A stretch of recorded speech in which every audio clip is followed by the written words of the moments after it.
बिस्मिल्लाहिर्रहमानिर्रहीम। अस्सलाम वालेकुम स्टूडेंट्स। जी स्टूडेंट्स, कैसे हैं सब? उम्मीद करता हूँ सब ठीक ठाक होंगे। फिज़िक्स 101 की असाइनमेंट नंबर LMS पे अपलोड कर दी गई है, जो कि 30 नंबर की असाइनमेंट है। तो इस असाइनमेंट में मैंने ट्राई की है कि जो 100% रिज़ल्ट या 100% जो इसका सोल्यूशन है जो करेक्ट हो वो आप तक पहुँचाया जाए। तो डिफरेंट स्टूडेंट्स ने इसको डिफरेंट तरीक़ों से अटैम्प्ट किया हुआ है, लेकिन मैंने पूरी रिसर्च के बाद ये रिज़ल्ट बनाया है, ये असाइनमेंट बनाई है। तो चलें स्टार्ट करते हैं। क्वेश्चन नंबर 1 है, इज़ इट ट्रू और wrong to say that a ball will land at the same time if you drop it straight down from the top of a tower if you throw it out horizontally. कह रहे हैं कि आपने ये बताना है अगर एक बॉल को एक टावर की टॉप से फेंका जाए, ड्रॉप किया जाए। अच्छा, यहाँ पर स्टूडेंट दो वर्ड है, इन्हीं पे सारा आपका क्वेश्चन रिलाई करता है। एक ड्रॉप का वर्ड है और एक थ्रो का वर्ड है। ड्रॉप का मतलब है कि आपने इनिशियल वेलोसिटी नहीं देनी और उसको आपने वर्टिकल ड्रॉप करना है। ठीक है, वर्टिकल ड्रॉप करने से मुराद ये है कि सपोज यहाँ एक टावर है तो उसको आपने ऐसे ही छोड़ देना है, और दूसरा आपने हॉरिजॉन्टल फेंकना है बॉल को। यहाँ पर ये बात ज़ेरे गौर है कि हॉरिजॉन्टल से मुराद हॉरिजॉन्टल है, आपने उसकी हाइट को ज़्यादा नहीं करना, सेम हाइट से हॉरिजॉन्टली फेंकना है। तो कह रहा है कि क्या बॉल जो है, दोनों बॉल जो हैं वो एक ही टाइम पे ज़मीन पर पहुंचेंगे? तो कुछ स्टूडेंट्स ने इसका आंसर नो में दिया है, जबकि इसका आंसर नो में नहीं है, इसका आंसर येस में है। अब येस में कैसे है उसके लिए मैं आपको इसकी रीज़न देता हूँ। पहले देखिए, पहले तो ये है कि जो वर्टिकल बॉल आप फेंकेंगे, ये वर्टिकल के लिए ये जो लाइन है, वर्टिकल जो आप फेंकेंगे उसकी इनिशियल वेलोसिटी तो ज़ीरो होगी, ये तो ऑब्वियस ही बात है। ठीक है, तो इनिशियल वेलोसिटी ज़ीरो होगी। जब आप ड्रॉप करते हैं तो ड्रॉप होने के बाद वेलोसिटी गेन करेगी बॉल जो है, और आस्ते आस्ते एक्सेलरेटेड होगी यानी एक्सेलरेशन से नीचे जाएगी। क्लियर हो गया? पहली बात तो ये हो गया कि जो आप वर्टिकल फेंकते हैं उसकी इनिशियल वेलोसिटी ज़ीरो होगी। जब आप उसको ड्रॉप करते हैं अपने हाथ से तब आप उसको पुश नहीं करते, ना ही कोई जेंटल पुश देते हैं। ठीक है, अब हॉरिजॉन्टल की बात करते हैं। हॉरिजॉन्टल में अच्छा, इसमें देखिएगा जस्ट आपके जो कंपोनेंट होंगे वो क्या होंगे, वर्टिकल होंगे। ठीक है, सो नेक्स्ट देखते हैं हॉरिजॉन्टल में क्या होगा। जब आप हॉरिजॉन्टल बॉल फेंकते हैं तो पहले तो जो आपने ये वर्टिकल में देखा था कि वेलोसिटी दी थी वो ज़ीरो थी। अब यहाँ पर आप कुछ वेलोसिटी दे रहे हैं क्योंकि थ्रो कर रहे हैं। ठीक है, थ्रो कर रहे हैं मीन आप कुछ ना कुछ वेलोसिटी उसको पास कर रहे हैं। तो वो जो वेलोसिटी है, इनिशियल वेलोसिटी, वो बॉल की स्पीड को ऑब्वियसली स्टार्ट में तेज़ करेगी, लेकिन वो जो वेलोसिटी होगी इनिशियल वेलोसिटी वो हॉरिजॉन्टल कंपोनेंट में कंपोज हो जाएगी, यानी हॉरिजॉन्टल कंपोनेंट में कंज्यूम हो जाएगी। क्लियर हो गया? सो वो जितनी भी आप वेलोसिटी उसको देंगे वो हॉरिजॉन्टल कंपोनेंट में यूज़ होगी। तो जब वो यूज़ हो जाती है उसके बाद फिर वो, जैसे कि पहला बॉल होता है, उसकी स्पीड से आपका बॉल जो है वो नीचे आना शुरू हो जाएगा, वर्टिकल आना शुरू हो जाएगा। क्लियर हो गया? सो इस तरह ये दोनों सूरतों में आपका बॉल एक ही टाइम पर ज़मीन में आएगा। ठीक है, for the body being horizontally it has initial velocity in the horizontal component but not in the vertical one. It gain velocity in the vertical component same जैसे कि पहले बॉल में था। ठीक है, अच्छा कुछ स्टूडेंट्स यहाँ पर ये भी क्वेश्चन कर सकते हैं कि जब आपने वेलोसिटी दी है तो ऑब्वियसली इसकी स्पीड ज़्यादा होगी। तो जब स्पीड ज़्यादा होगी तो वो जो आपकी वेलोसिटी आपने दी है उस बॉल को वो उसी में कंज्यूम होगी। तो वो स्पीड ज़्यादा होने से होगा क्या कि वो दूसरे बॉल तक जो है वो उसकी एक्सेस हो जाएगी, यानी जितनी देर में दूसरा बॉल नीचे आएगा उतनी ही देर में ये बॉल भी नीचे आएगा। वो जो स्पीड ज़्यादा है वो आपके हॉरिजॉन्टल कंपोनेंट में कंज्यूम होगी। क्लियर हो गया? इसके लिए मैंने एक लिंक भी दिया है, तो लिंक से आप इसको चेक कर सकते हैं। ये लिंक है, लिंक मैं यहाँ पर देखिएगा, चलें आपको करके दिखा देता हूँ।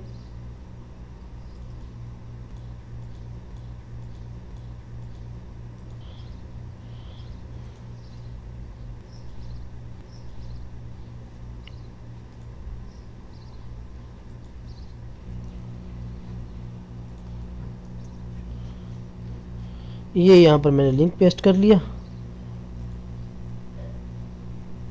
देखिए क्वेश्चन, ठीक है, ये देखिए question, a ball is dropped down from the roof of building. Same question है लेकिन उसमें टावर था, यहाँ पर रूफ आ गया। तो उसने इसका मल्टीपल चॉइस दिया हुआ है नीचे। Both will reach at the same time but same place पे तो वो नहीं करेंगे। The first ball will reach later and second ball at the same place, कह रहे कि पहला बॉल जो है वो बाद में आएगा, दूसरा पहले आएगा। सेकंड बॉल, यानी ये 4 ऑप्शन दिए हैं। देखिएगा मैं यहाँ पर इस ऑप्शन को सिलेक्ट करता हूँ तो ये देखिए राइट वन आ गया, same time but different places. ठीक है जी, तो ये इससे आप इसको वेरीफाई कर सकते हैं इस लिंक से।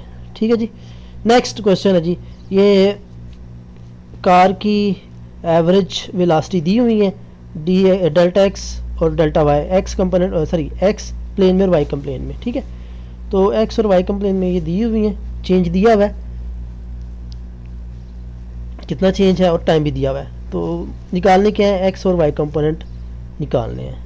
ठीक है जी, पहले एक्स कंपोनेंट यानी वेलोसिटी का एक्स कंपोनेंट वी एक्स निकालेंगे और वी वाई निकालेंगे। एक गिवन डाटा है, आपने वी वाई का फार्मूला आपको पता ही, वेलोसिटी का फार्मूला क्या होता है, एस और टी, यहाँ पर एस, यहाँ पर डिस्टेंस डेल्टा वाई है आपका। ठीक है, एवरेज वेलोसिटी डेल्टा वाई है और टाइम टी, तो इससे ही आपका आंसर 1.33 मीटर पर सेकंड आ जाएगा। इस तरह यह हॉरिजॉन्टल कंपोनेंट है, इससे आपका 1.67 मीटर पर सेकंड आ जाएगा। थर्ड क्वेश्चन है, थर्ड क्वेश्चन में इसने पूछा हुआ है कि एक बॉडी जो है मूव कर रही है, कार भी हो सकती है, कुछ भी हो सकती है, मूव कर रही है 30 किलोमीटर पर आवर से। कह रहे जब आप उसको वेयरिंग करते हैं राइट साइड में, जैसे सपोज कार ही है, आप उसका स्ट्रिंग राइट साइड में मूव करते हैं, तो क्या उसकी स्पीड चेंज होगी या नहीं होगी, ये क्वेश्चन है।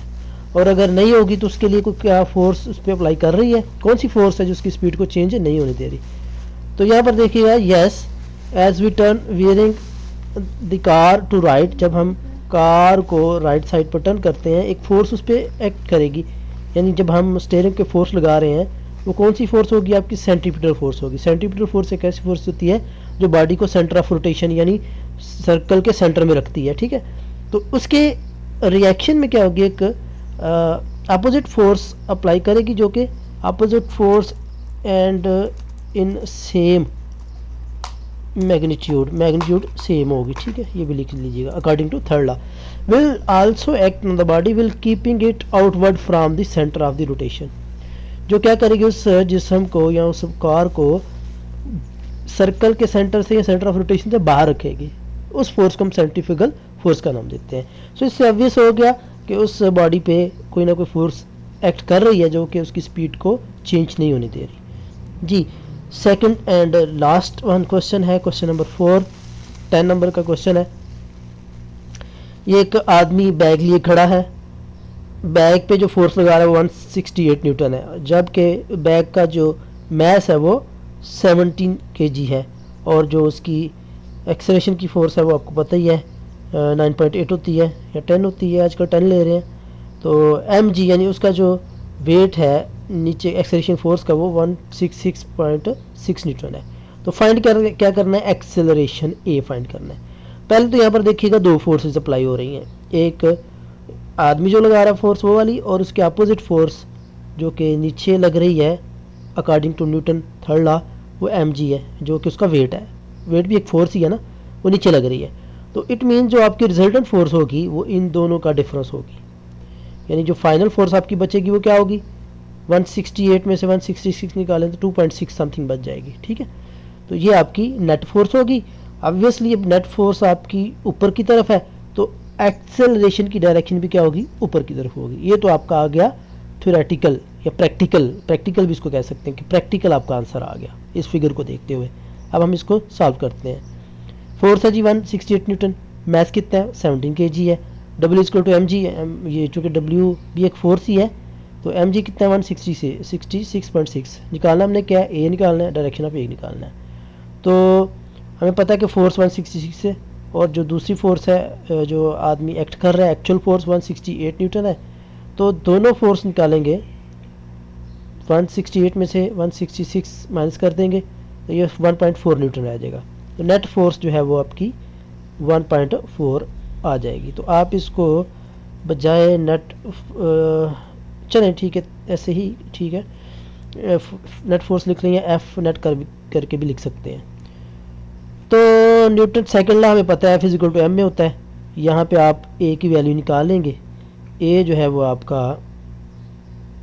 क्या होगा, इधर आ जाएगा, ये उधर जाके डिवाइड होगा, तो ये 1.4/17 kg, तो 0.82 मीटर पर सेकंड आपका एक्सेलरेशन आ जाएगा। ये यहाँ पर गलत लिखा हुआ है, ये इसका आएगा 0.82 मीटर पर सेकंड। ठीक है जी।